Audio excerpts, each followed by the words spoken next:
Hey everyone, welcome back to week 3.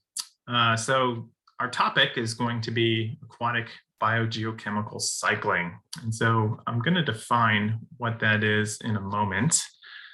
But before I do, just a few things I want to remind people of. Firstly, it's Science Industry Week coming up, not this week, but next. So I had to look at the forms and it looks like we got 76 students currently registered for our school's night. Just a quick note, you're also able to register for any or all of these if you want, but yeah, hopefully we can get a bit more than that because we got a fantastic panel lined up for the evening. And so we have 6 people. One person from the Bureau of Meteorology will talk about the atmosphere, climate, and weather forecasting. We got a couple folks from environmental consulting. And in addition to that, we got 2 people from the mining industry at various career stages who do different roles. And we also have another person who is a bit of an entrepreneur and has used his EAE degree to actually build his own company. So yeah, if you want to know more about where your EAE degree can take you and what life is like out in industry following university, please go ahead and register for this event and you'll learn more and you can have the opportunity to ask questions to the panelists, and following the panel Q&A, there will also be a networking session in breakout rooms if you want to have a more personalized discussion with our guests. So, oh, and of course, best thing of all, I'll be the MC for the night as well, so you'll get to see more of me. Well, maybe I shouldn't say that. I'll have people deregistering. No, but in all seriousness, I hope to see you there. All right, let's talk about the unit today. So things are changing by the day. Last Thursday morning, I met with our demonstrators, Bruno and Ella, and the 3 of us laid out a wonderful plan for the next 2 weeks. And within a few hours, that same afternoon, we got the announcement that we're going back into lockdown. So that really messed things up, especially for the Friday prac, because you all were unable to do the water quality on campus, but that's all right. So I'll talk about what we know and what we don't know. So what we do know is that the university is moving all teaching and learning online for week 3. So that doesn't affect the lectures, obviously, but it will impact those in the practicals and the face-to-face tutorial. Okay, so all content is online. So we're going to be talking about aquatic biogeochemical cycling. In the tutorial, we'll specifically jump into the carbon cycle. That's probably the one element cycle which people are most familiar with. And it is indeed one of the most important element cycles. But I'll make the argument at times that all element cycles are equally important, because without any given element that's required for life, and there's heaps of them, life wouldn't exist on the earth as we know it. In the practical, that's called my favorite element or your favorite element. And you'll work in pairs to develop a poster which addresses a few key questions about an element of interest. Now in week 4, we're going to be talking about contamination and remediation. Look, at present,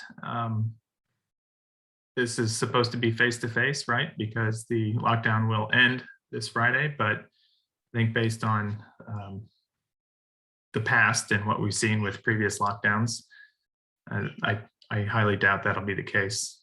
But again, this is just Andrew's opinion. I don't have access to the government and what decisions they're making, but I'm assuming and planning that week 4 will likely be online as well. If that's the case, it's a bit of a bummer because that means I really only got to see the Tuesday prac and the Wednesday face-to-face prac in person in week 2. But yeah, we'll see. Maybe we'll get to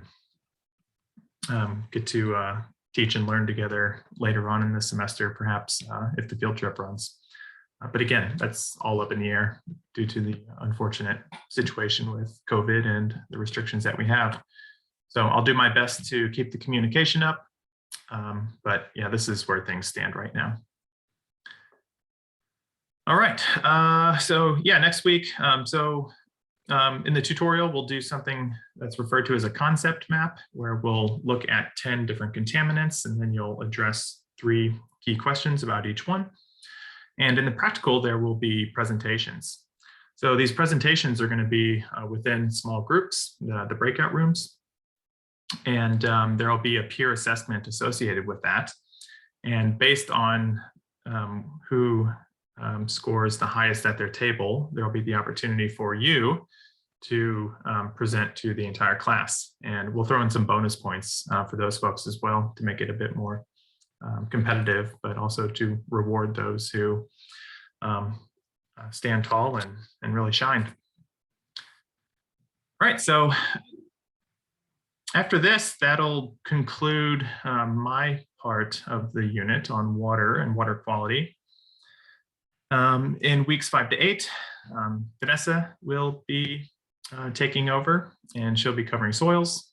And then in the latter third of the unit, Ruth Reef will be present to talk about vegetation. Okay, so that's sort of where we're going, but let's wind back the clock a bit and talk about a few things to set the stage for today's discussion. All right, so there's a couple newspaper clippings here which are rather fascinating. So Anglesey is a small town along the Surf Coast, and every so often they have some serious problems with water quality in the Anglesey River and the estuary environments nearby. And so here it says, Anglesey River plagued by fish deaths again. Okay, implying that this is an issue that repeats itself. Okay, this was from 2016. And then in the article on the right here, so it's dated 2020, but I think that's when I accessed it last year. It's actually from 2017. But here the title is a little different, yet equally sensationalized. Acid flush closes Anglesey River again. So yes, this is a reoccurring problem in the Anglesey area. Okay, so there's actually a link here between fish deaths and acidity. The environment in Anglesey, or particularly the soils and sediments in this area, are very unique. And these unique sediments, which were formed a few tens of millions of years ago when the environment there was very different, resulted as a result of some biogeochemical cycling.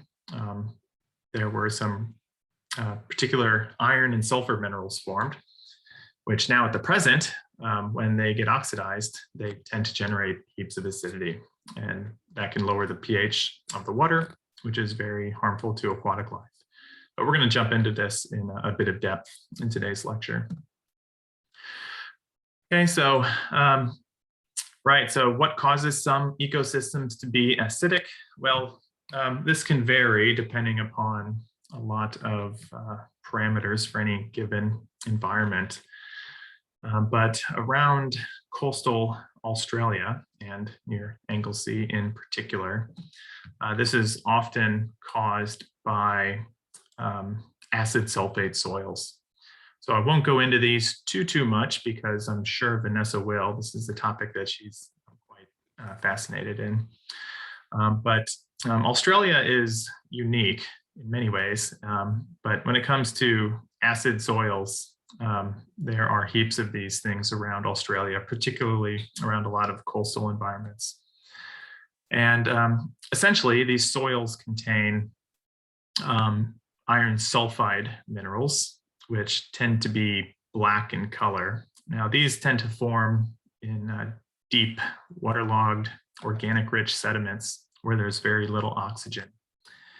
And when these minerals are then disturbed and they react with oxygen, they end up generating iron oxides, which are these orange-colored crusts at the surface, and sulfuric acid, which is a strong acid and can lower the pH of water substantially.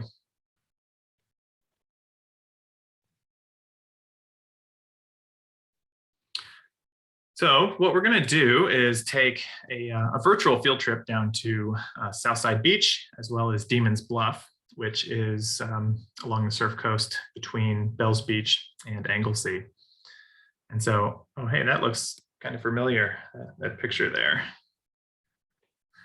Yeah, so this is a really cool site that we used to take a field trip to in a third year unit I teach into, but unfortunately that hasn't run for the past 2 years due to COVID, but maybe in the future that will change, hopefully, once vaccination rates kick up and we can begin to live a bit more freely again.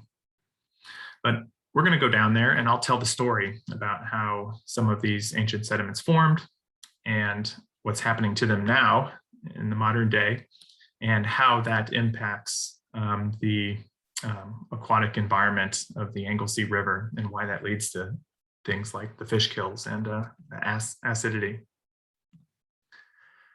But I thought this would be a good place to also plug my third year unit, EAE2322.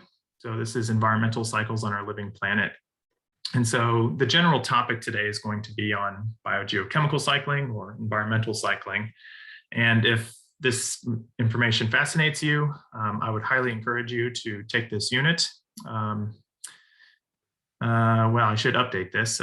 It runs in semester 1 every year, oh, here we go. Let's do it right now, just so that the lecture slides will be as they should be. There we go, that's better. So it already ran in semester 1, but next year in 2022, yeah, take this unit, it's awesome. It was rated 4.88 out of 5 on the CETU scores, probably the highest EAE unit based on student satisfaction, and lots of heartening comments from the students, and it was good to see. I put a lot of effort into this unit to make it fun and to make sure the content is of high quality, and yeah, hope to see some of you there. Yeah, just more on that. I won't read through all this text. Text is horrible, but these are the learning outcomes for the unit. So we talk about things like Earth's major nutrient cycles, elements you've probably heard a lot about, like carbon, nitrogen, phosphorus. But we also talk about trace elements like iron and manganese, and how things like iron can actually be used to fertilize the ocean to sequester CO2. It's one form of geoengineering, a very controversial topic that we'll discuss in that unit. We talk about things like how microorganisms and minerals interact with one another, how humans influence the environment, and how we can use our understanding of element cycling to remediate pollution, or how humans can perturb environmental cycles to actually cause pollution. And yeah, we'll work with some cool geochemical data sets and some tracer methods as well. But let's get back on topic, which is EAE2322, Environmental Earth Science. And so this week, we're going to define biogeochemical cycling. And we will think about how and why element cycling occurs. And in order to understand biogeochemical cycles, we often need to think about what compartments of the Earth particular elements reside, what the form of those elements are, which often determines the tendency of an element to move between different parts of the Earth. So perhaps between the biosphere and the atmosphere, as an example. And what really mediates that movement of materials around the environment are very specific processes. often biologically mediated chemical processes. But for fun here, I think we'll spend quite a bit of time on this virtual field trip talking about how biogeochemical cycling 20 million years ago is now leading to acid problems in the Anglesey River and many other parts of coastal Australia as well. All right, so what is a biogeochemical cycle? Well, take a moment to think about this, maybe just like 2 to 3 minutes, write down your definition of a biogeochemical cycle. So pause the video. But I'm not going to pause the video for 2 minutes. That's up to you. So hopefully you did that and you came up with a response. And so many of you probably noticed the bio part here, okay, which is short for biology. Okay, the geo, okay, geology or the earth, specifically the hard parts, and chemical. So it's there's multiple ways to define this, but before I give you my definition, or which is, let's just talk about cycles in general, because we often like to think about how things cycle on the earth, right, as a whole. But the cycling can occur on many different scales, and there's not just element cycles on Earth, but there's lots of different types of cycles. We have lunar cycles, for example, right? There's solar cycles. There's these things called Milankovitch cycles, which occur every, I want to say, a few tens of thousands of years, which can result in major swings in Earth's climate. We have the rock cycle. All right, this is where, for example, igneous rocks can be formed. They can be weathered into sediments, and then sedimentary rocks can be formed. Those can be transformed to metamorphic rocks, and there's all sorts of different cycling that can occur there. You'll probably remember that from first year. We can have molecular cycles, right? So the water cycle would probably be a great example of that. But human materials or contaminants, things like CFCs and DDT, okay, this would be a pesticide. These are chlorofluorocarbons, which can degrade the ozone layer. But these long-lived molecules can actually cycle throughout the Earth system as well. And then, starting around the 1970s, this term element or chemical cycles began to appear. More recently, we started referring to the cycling of elements around the Earth as biogeochemical cycles, especially as the science was becoming very clear that life, biology is heavily involved, not exclusively, but involved in virtually all of the element cycling that we see, at least at the Earth's surface. What else? So more recently, post 2000, this term Earth system science has become quite popular, especially with NASA and planetary folks. But one day we might be talking about biogeochemical cycling on other planets, like Mars, perhaps to a less extent because they don't have abundant life and water like Earth does. The point is, even this term Earth system science may not be obsolete. Okay, but all of these different cycling terms can be broadly grouped under, sort of an umbrella term called environmental cycles, which is the purpose of my third year unit. Now, the cycling of material on Earth is ultimately driven by energy. Deep Earth processes like the rock cycle is often the result of heat generated from radioactive decay, which leads to things like plate tectonics. And these are usually processes that occur on a very slow time scale. So we're talking millions, hundreds of millions of years for the formation of new crusts and then the movement of that crust to subduction zones and recycling on that sort of time scale. At the Earth's surface, broadly shown at the top of this diagram, we have much faster cycling of material. And most of this movement of energy and mass is driven by solar radiation. And even the biological component, right? Photosynthesis is responsible for the production of organic matter and in those plants, and the breakdown products of plants serve as a food source for other organisms, right? So even us humans, although we are heterotrophs, so we need to get our food from somewhere else, we ultimately get our food from plants and animals, and the animals we eat get their food from plants, and ultimately that all comes back to solar radiation. That solar energy is what drives photosynthesis forward to produce organic carbon. And most of these cycles at the Earth's surface are much more rapid relative to these deep Earth processes. There's no need to necessarily memorize this diagram here. This is more about just conceptually to illustrate the many important interactions between different compartments of the Earth, right? So how soil and sediments interact with the rocks and how they feed nutrients into the biosphere.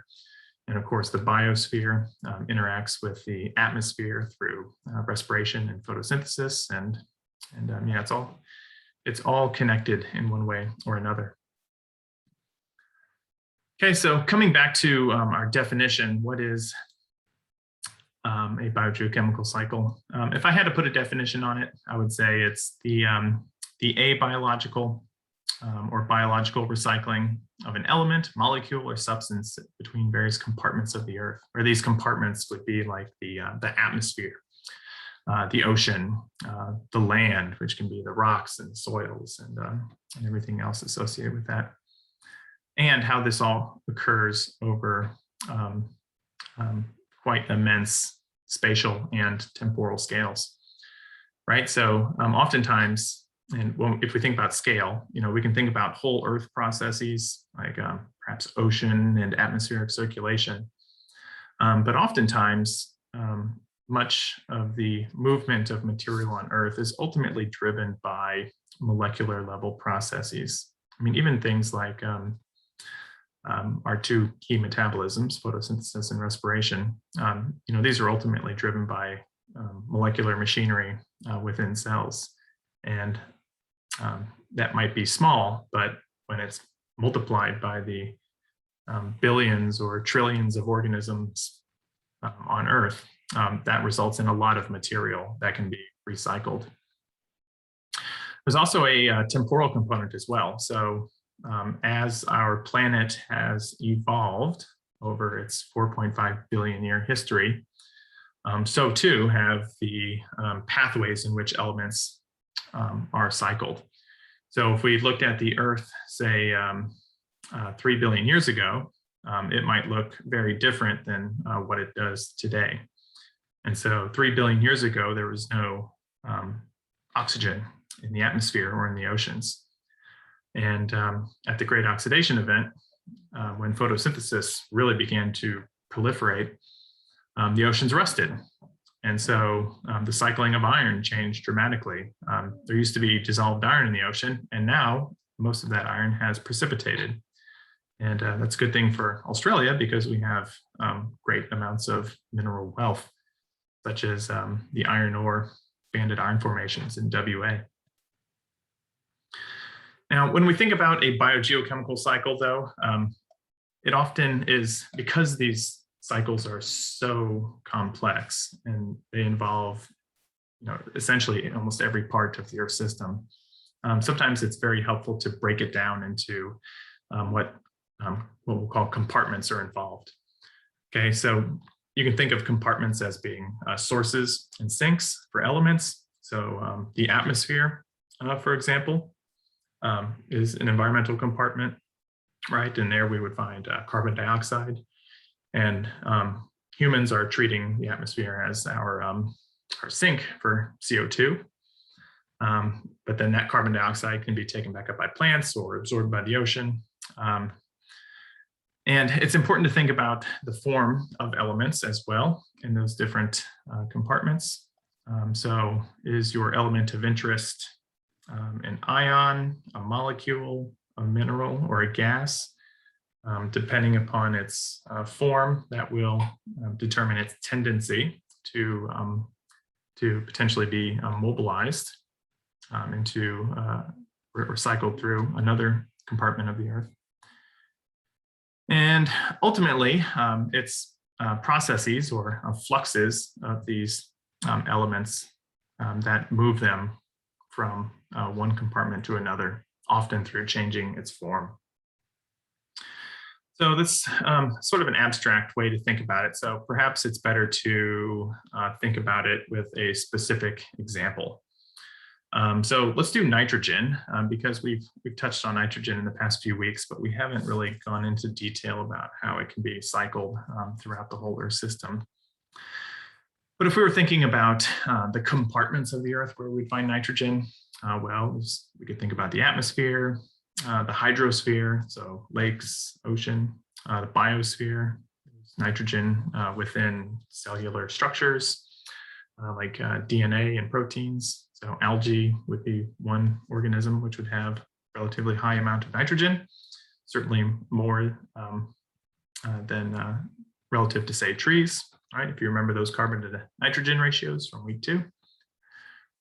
All right, and so what's the form of nitrogen in the atmosphere? Okay, it's a gas, right? And as the atmosphere is, although there are some suspended solids like dust in the atmosphere as well, which can be important, as well as some dissolved compounds. But typically, dissolved compounds like nitrate would be in what we'd call the hydrosphere, right? So surface water bodies, the ocean.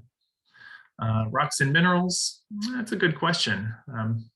Nitrogen is a bit unique in that it doesn't form many minerals. And the reason for that is because it's a very volatile element, meaning that it prefers to exist as a gas and a solid. But there are a few examples, and we'll come to one in a moment. And then what are the processes that move it around? All right, so I think we should go through just a quick illustration of all this, because it'll probably make sense. If you're thinking about any element cycle, just kind of construct a rough diagram like this, where we have our major components of the Earth, like the atmosphere, land, which encompasses rocks and soils, and organisms as well. And likewise, the ocean. And again, the ocean also contains organisms as well, which help cycle elements around. And then deeper on this diagram, we have sediments or rocks. I mean, we could call these rocks if you wanted. But in the atmosphere, let me move my pointer out of the way. In the atmosphere, we have nitrogen as N2, which is a gas. So how does N2 get into the biosphere? We talked about this in week 2, right? It occurs through a process known as nitrogen fixation.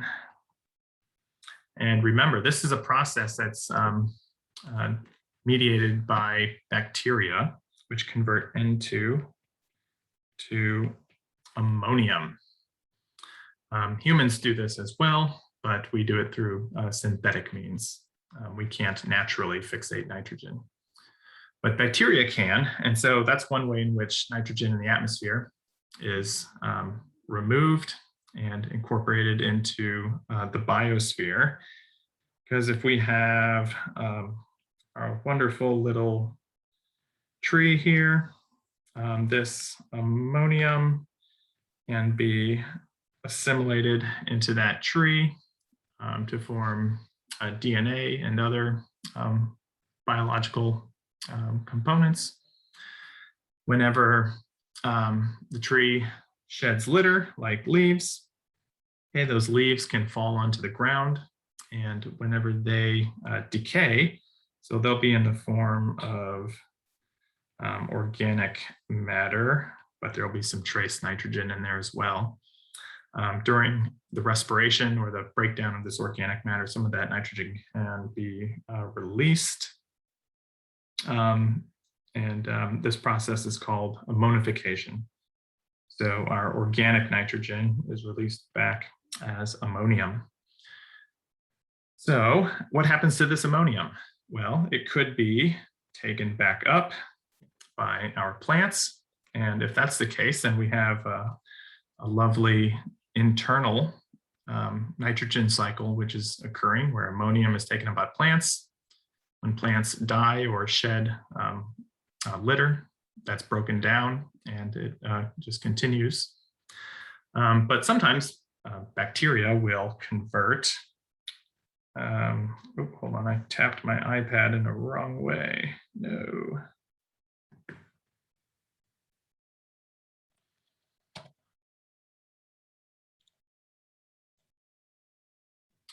All right, I'm back. Sorry, I had to pause it there and actually redraw this because my iPad decided to crash. All right, but as I was saying, so sometimes this ammonium can be converted into nitrate through a process called nitrification. Now, the thing about nitrate is that it tends to be much more mobile, more water soluble than ammonium.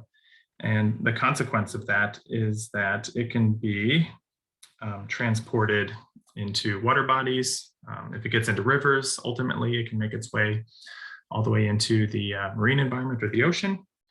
And the cool thing here is that it can,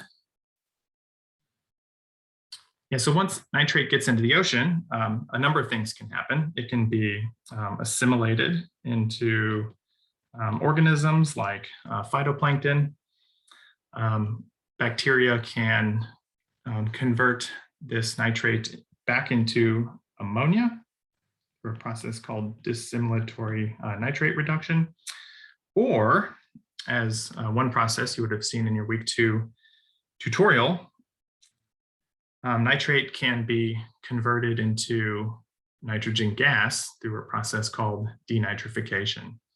And if that occurs, and you can see we have another cycle here where N2 in the atmosphere is incorporated into the biosphere, but ultimately through a whole series of complex reactions can end up back in the atmosphere. Now, ammonium can actually bind to clay minerals. And so the thing about clay minerals is that they tend to absorb cations, and ammonium has a similar size to potassium, which clays love.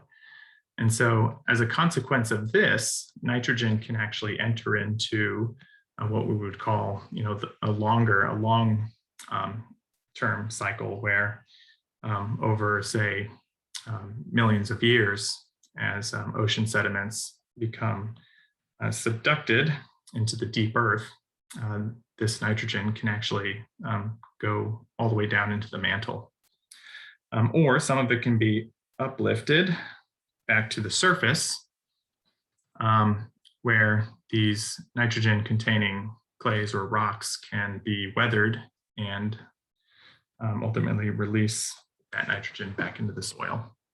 Okay, so the point here is that there's many complicated processes that can occur. And the fascinating thing is that every element has its own unique and exciting cycle, which is important for the sustenance of life on Earth. Okay, I'm going to clear these and continue.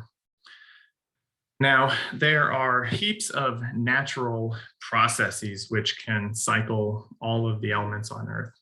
But oftentimes humans play a really important part in element cycling as well. And humans can impact natural biogeochemical cycles. So take a moment and think about ways in which humans can impact, for example, the lithosphere, hydrosphere, biosphere, and atmosphere. And when you do that, I'm sure you can come up with numerous examples. If we think about the lithosphere, certainly mining comes to mind for me. The hydrosphere, well, through actually by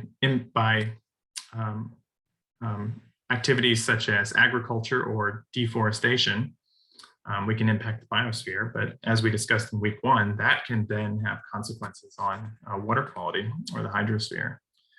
And likewise, through activities of mining or deforestation, consequently, we can impact the atmosphere as well. If we remove forests, we have less of a sink for CO2, and hence we can increase CO2 concentrations. But of course, when it comes to the atmosphere, one thing that we might think of right away would be the combustion of fossil fuels and the increasing concentrations of carbon dioxide, which result from that. So just to give you an idea about how impactful humans are on our planet, I want to read out a few amazing but also somewhat terrifying facts. So humans have modified about 80% of the Earth's land surface. If you don't believe me, go onto Google Earth and just have a look. And it's very difficult to find places in the globe which have not been modified by humans.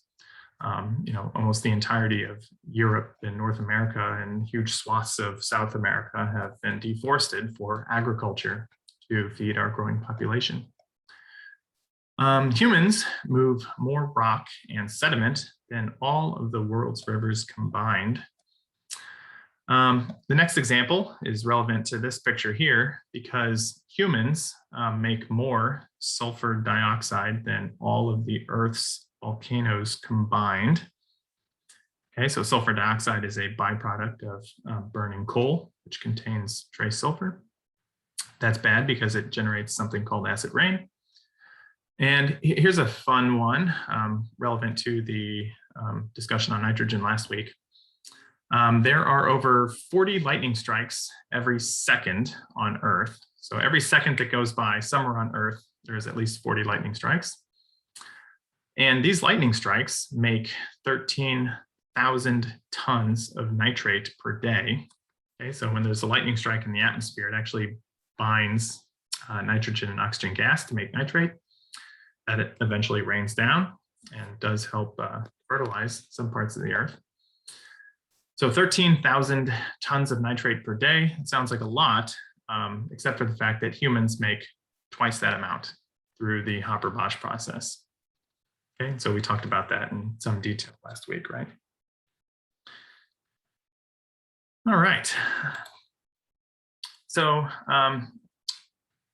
oftentimes humans, and we'll talk about this more next week, one of the the basis for most environmental issues is pollution. Now, we like to think about pollution as just being, some contaminant that humans add to the environment. But I like to think about pollution in terms of biogeochemical cycles.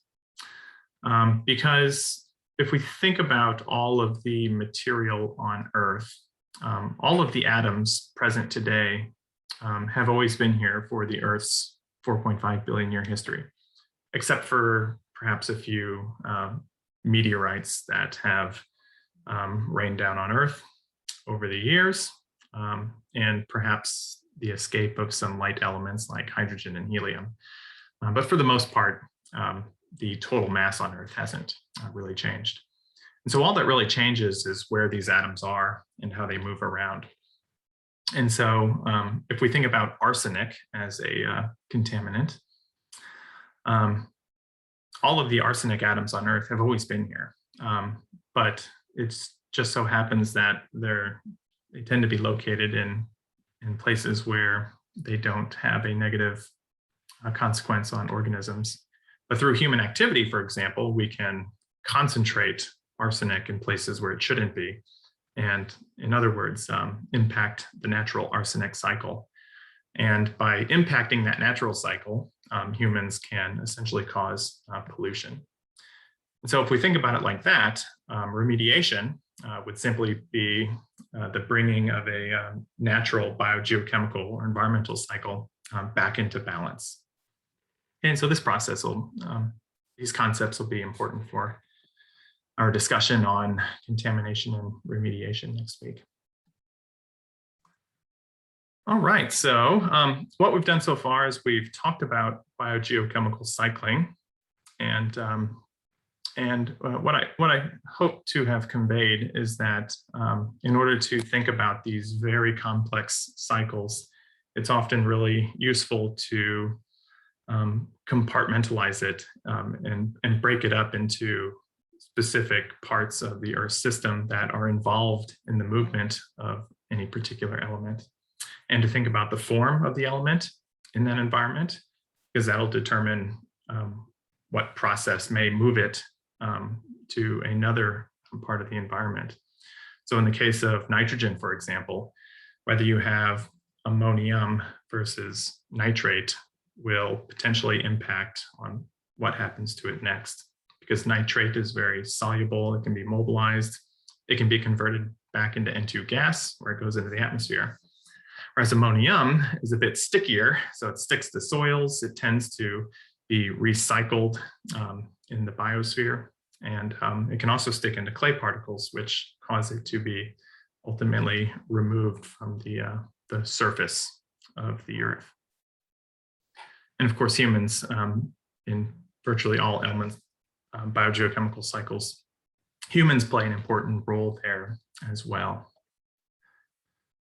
All right, so let's jump into what I led this presentation with, which is taking a virtual field trip down to Anglesey to have a look at some of these ancient sediments, how they were formed, and what's happening to them now, which is ultimately causing some water quality problems in the Anglesey River. Okay, so Southside Beach. So this is just west of Bells Beach, looking west. This is Point Addis here. Some of you may be familiar with that. So just around this headland is Demon's Bluff and then Anglesey and the Anglesey River. If we look here, so we were located at this picture, let's see. So that photo I was showing you is about right here, looking this way. And this is the town of Anglesey. So here's the Great Ocean Road. I'm sure many of us have driven on this at some point. So what we're going to do is we're going to, from the car park here in Anglesey, we're going to walk over to this area. And this picture doesn't really do it justice, but this whole expanse of coast where I'm moving my laser pointer consists of steep coastal cliffs and some incredible outcrops of some 20 million year old sediments, which were deposited in a marine basin. Okay, so here's these coastal cliffs, which I was referring to with my pointer before. And the thing that jumps out here is that we have two clear layers here. We have these light colored sediments at the top and these dark colored sediments at the base. And we also have some really cool orange staining here as well. And I'll get to what that is in a moment. But the top sediments aren't really that interesting. It's these dark sediments, which, they almost look like coal, but they're not. These are sediments that are dark in color because they contain large amounts of organic carbon, as well as reduced iron and sulfur minerals. So we call these iron sulfides. It would be things like pyrite. But how did they get there? Well, that's best illustrated in a diagram. So about 20 million years ago, those sediments were being deposited in a marine basin. So if we have, let's say, our land surface, and here we have the ocean. Okay, so on land, we have plants and other photosynthetic organisms, which are generating organic carbon through photosynthesis, right? And we all know what photosynthesis is. This is a reaction that you should be able to write. Okay, that's when carbon dioxide and water are converted into organic carbon and oxygen. Now, as plants shed material, that organic matter, much of this can be washed into coastal areas. And if we have high productivity, meaning lots and lots of thriving forests with lots of organic carbon being generated, and if that's washed into a marine environment, it can accumulate over time.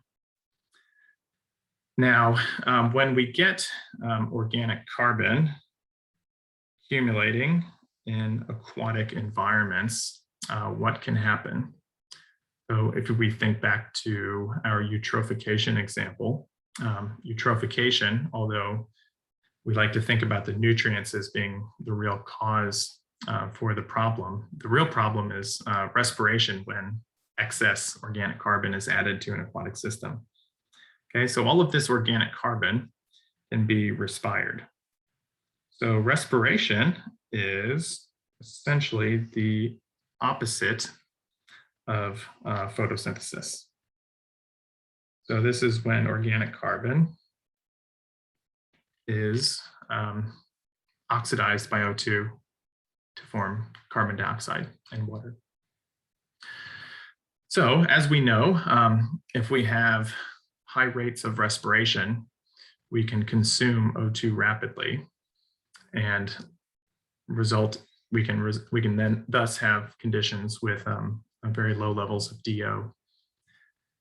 Now, typically, this doesn't happen in a way that you're going to deplete all the dissolved oxygen from the entire ocean, obviously. But we can have localized environments where that does occur.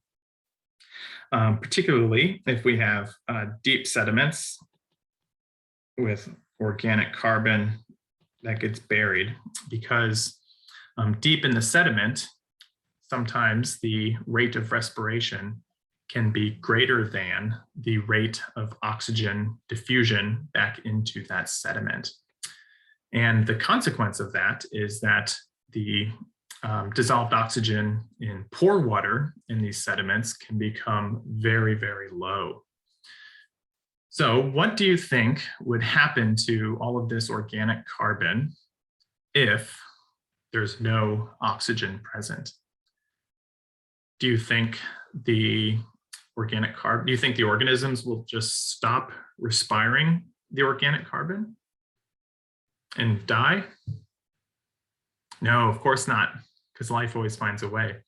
So it turns out that this is more specifically just one form of respiration. This is aerobic respiration. But whenever no oxygen is present, we can actually have other forms of respiration occurring. But in order for this to happen, we would need an oxidant other than O2. And oftentimes, some of those other oxidants can be things like nitrate. And so if we have a reaction occurring deeper in the sediment, we can actually still form carbon dioxide and N2 if organisms are utilizing nitrate as an oxidant instead of O2. And then, of course, this N2 can, this is essentially a denitrification, and that N2 can go back into the atmosphere. But what's really important for these sediments is that while there might not be a lot of nitrate around, it tends to be relatively low in concentration. which is probably a good thing, because if there was heaps of it in the marine environment, there could be excess algae blooms in some locations. But deeper in these sediments, what we do have a lot of is iron oxides. Iron oxides are very common throughout the Earth's surface environment. And so deeper down, we can have organic carbon reacting with iron oxides or hydroxides. And the product of this, again, would be CO2 from the organic carbon and iron 2+, which is water soluble. Okay, so that's fine. But why is this important? Well, we'll see in a moment, because if organisms continue to respire organic matter, and if they consume all of the available iron present, they will go to whatever else is available that they can utilize to still gain some energy to carry out respiration. And so when they're really desperate to eat that organic carbon, and they've run out of the better of the oxidants like O2, nitrate, and iron oxides, they get really desperate, they'll use sulfate. Okay, now sulfate is abundant in seawater, so there's heaps of sulfate around, but it just turns out that organisms don't use this during respiration unless they absolutely have to. And the reason for that is because they don't gain as much energy from respiring with sulfate relative to, say, oxygen. Okay, but the products here, again, that organic carbon becomes CO2. And in this case, though, the sulfate is reduced to something called sulfide. Now, in these deep sediments here, where the organisms are desperate to respire organic carbon, okay, they're generating iron 2+ and sulfur 2-. And it turns out that these two compounds can react with one another to form iron sulfides. Okay, so this is a solid. Iron sulfides precipitate out, they become dispersed within this sediment. Now, this is really important because these iron sulfides are quite stable in this environment where there is no oxygen. But what has happened is that, over the past 20 million years, Anglesey no longer looks like this. Anglesey looks like, okay, sorry, I'm gonna have to click on this screen. Anglesey looks like this now. So these sediments, which were once buried, or sorry, which were once part of a marine basin, through both uplift and probably changes in sea level rise, these sediments are now exposed at the Earth's surface. Okay, so that means that these iron sulfur minerals are now in contact with our oxygenated atmosphere. All right, so I'm going to clear these drawings and just sort of summarize what we talked about with those reactions. The main concept here is that microorganisms are always cycling nutrients and organic carbon to gain energy, and they gain the most energy from oxygen. But as I noted, in sediments in aquatic environments, oftentimes this rate of respiration can exceed the rate of oxygen diffusion into the sediment. And when there's no oxygen available, organisms will begin to carry out other metabolisms, such as denitrification, manganese reduction, which we didn't talk about, so no worries about that. But the iron reduction is really important because that forms iron 2+, which can react with sulfide as a result of sulfate reduction. And so consequently, now we have all of these sediments uplifted, exposed at the surface. These deeper sediments contain large quantities of of organic carbon. And they're also sulfidic, so that means we have this reduced sulfur. So things like iron, sulfur, or potentially iron disulfide, which would be the mineral pyrite. Okay, but these compounds are not stable in air. Once these begin to contact seawater at high tide, rainwater, and when that all mixes with oxygen in the atmosphere, these minerals can oxidize. And the consequence of that oxidation are a number of rather unique minerals in this environment. One of them is called jarosite. So this is an iron 3 sulfate mineral. So in this case, the iron and the sulfur has been reoxidized by O2. We can have iron oxides forming. And of course, this gray, darker material still contains a lot of the iron sulfides. But through these oxidative processes, these sediments can form some rather brilliant colors in the rocks. And these sorts of colors are very typical of iron oxides or rust, which is one of the reasons why iron is one of my favorite elements, because it can display such a variety of coloration, from almost a purple to red, yellow, orange. It's all quite fascinating. But if you've been to Anglesey, maybe you've seen some rocks like this. If you ever go to Anglesey, have a look, walk along the cliffs and see if you can observe some of these rocks. And likewise, this process is occurring, right at the cliff face. So at high tide, waves are often lapping up against this the sediment, and the iron sulfides are oxidizing right at the surface.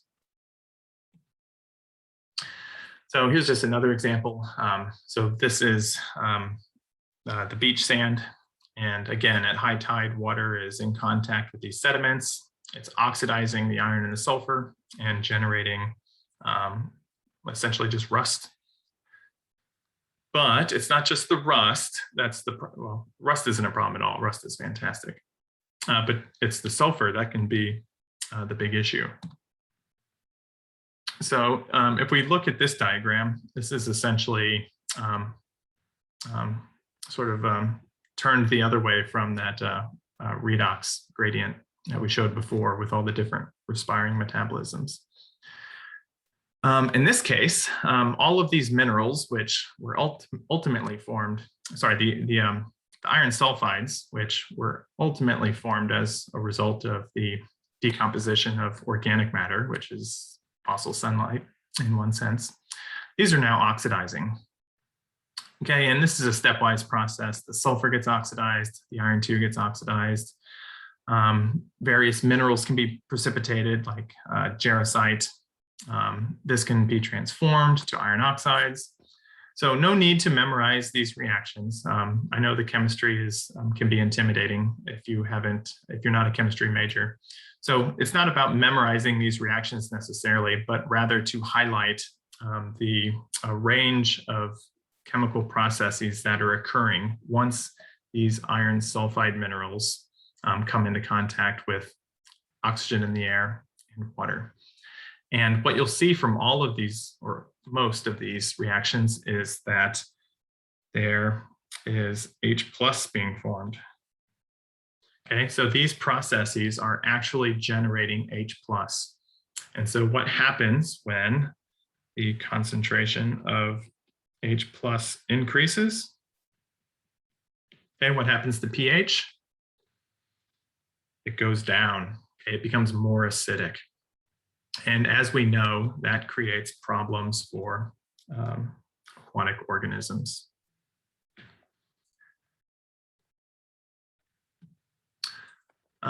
So typically, most natural waters, like freshwater lakes and rivers and the ocean, the pH is buffered somewhere around pH 6 to 8.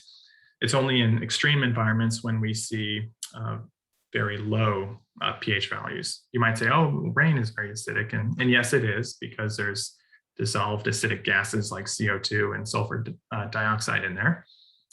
But typically when rainwater, when it mixes with large water bodies like the ocean, it's just simply diluted and the pH adjusts to a neutral value where it should be.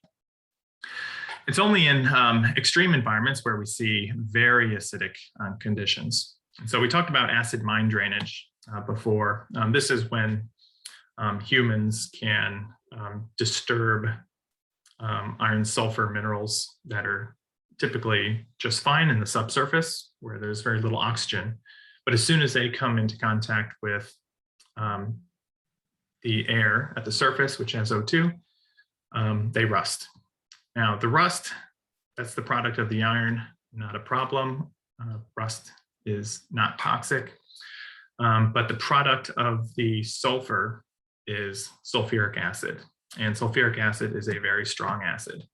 And that's essentially what we have occurring at the face of these cliffs or anywhere else where these sediments are in contact with surface water.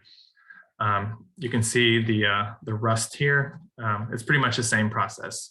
These iron sulfides are rusting and generating sulfuric acid. Now, when it comes to the ocean, well, it's kind of like, so what? The ocean is so vast and the pH is buffered at about 8. So the acidity being generated on the ocean front isn't going to kill fish in the ocean. However, in Anglesey, the Anglesey River is located here, and its watershed extends all the way up here, I believe. But in this fairly small watershed, which has, it's a freshwater body, there's less volume of water. And as a result, it has a low buffering capacity relative to the ocean, which is huge relative to the small outcrop at the cliff face. And so, but it turns out that these sediments that are outcropping at the coast, these same sediments, they extend inland, and there are parts of the Anglesey watershed which are in contact with these sediments. And so if these sediments are oxidizing and generating acidity, they can generate enough acidity to change the pH of the Anglesey River, which ultimately results in some of the problems which we hear about in the media. So that's one fascinating case study about how biogeochemical cycling of carbon, oxygen, iron, and sulfur 20 million years ago is now causing a problem with water quality in coastal communities here in Australia. And this isn't just an Anglesey problem. Similar acid events can occur in other coastal and even inland areas of Australia where we have sediments containing high concentrations of iron sulfides. Okay, so that's going to conclude our lecture. And so just to recap, what we did today was we defined biogeochemical cycling. And as I illustrated with the nitrogen cycle, oftentimes to understand the movement of an element throughout the Earth system, which is very complex, it's quite helpful to break it down into the different compartments that are involved. Think about the form of the element in those different compartments and what processes move that element around the Earth system. And also, it's not explicitly noted on the slide, but think about how humans impact the cycling of elements as well. That's going to be really important for the poster that you make in the practical this week. And I hope you enjoyed the virtual field trip to Anglesey. At some point, maybe we'll get to go down there for a field trip, depending upon how COVID goes.